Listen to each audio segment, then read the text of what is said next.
This is my Diablo 2 Resurrected patch 2.4 PTR review of the Bladefury Assassin.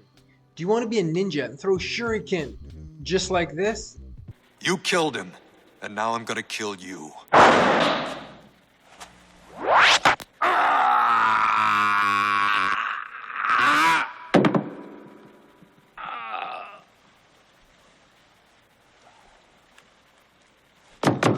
Well, good news, because this build's been buffed, and so now you can do just that.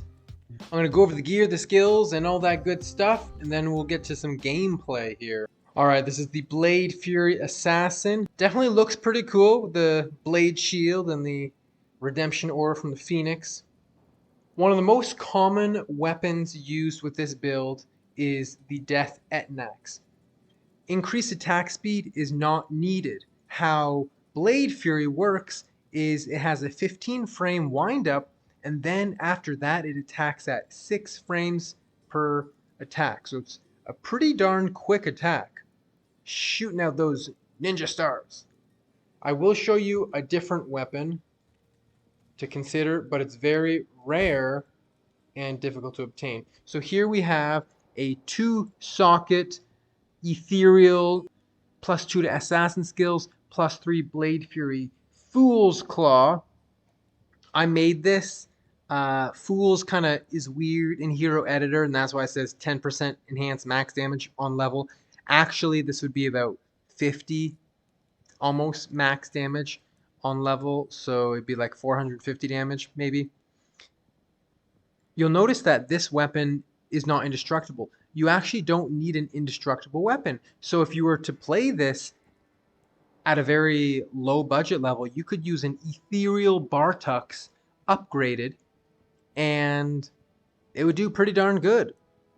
And you wouldn't need a Zod rune or anything. You just put a enhanced damage jewel in it.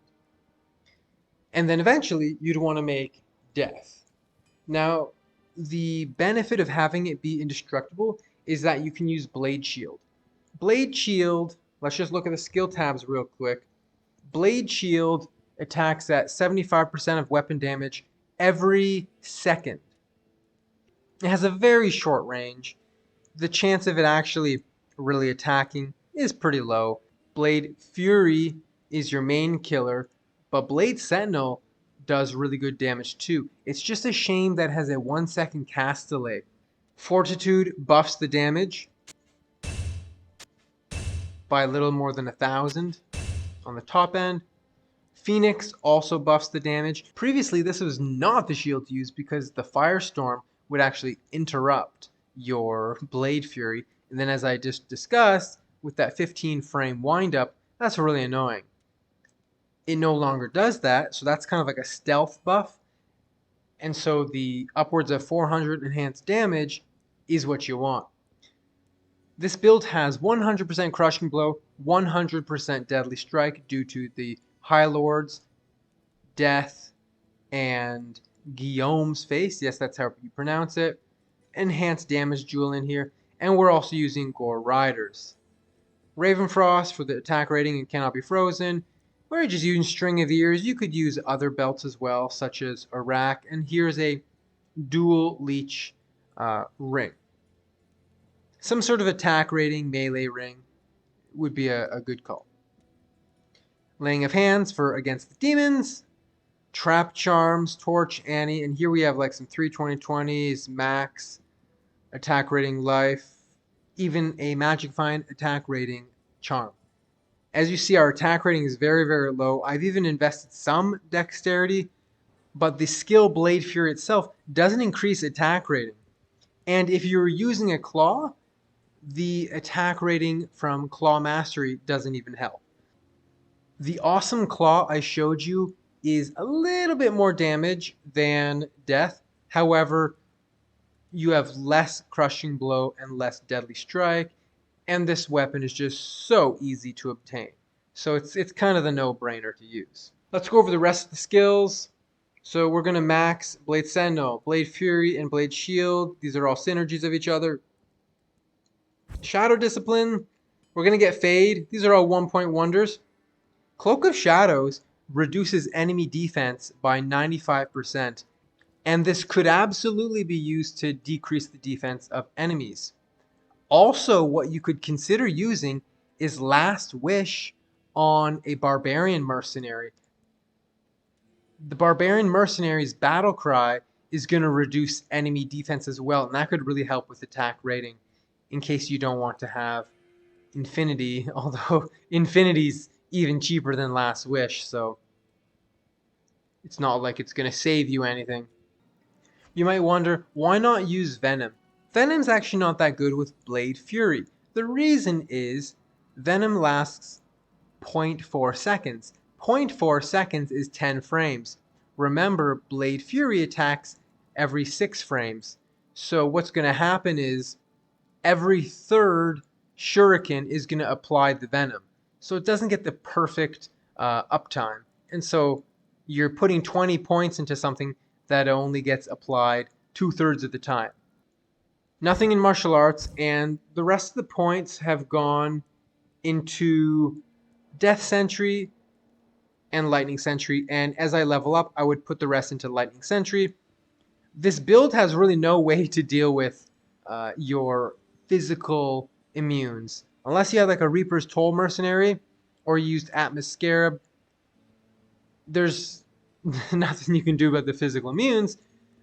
This is going to do okay damage to your physical immunes, plus there's the fire damage corpse explosions, so it's a pretty good option.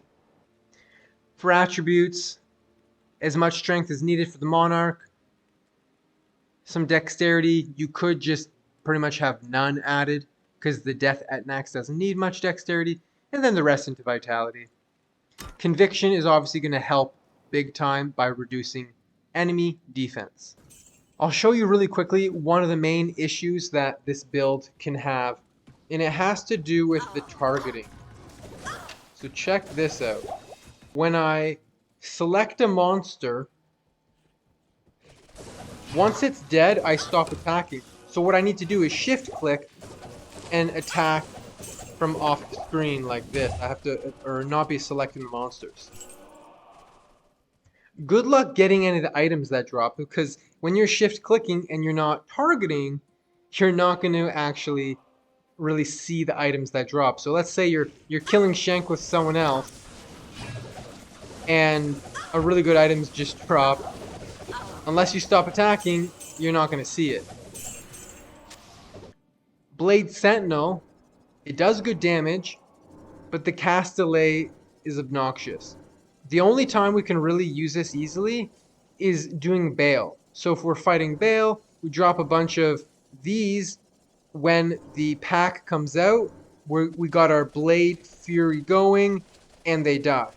But otherwise, Blade Sentinel's a little bit awkward to use.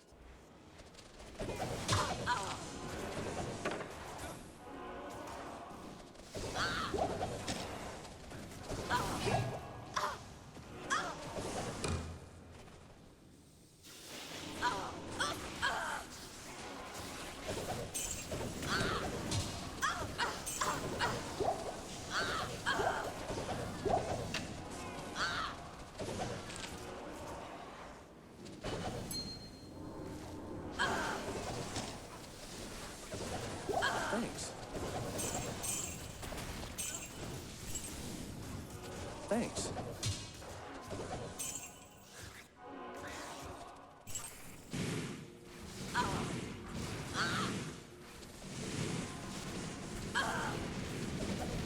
Thanks.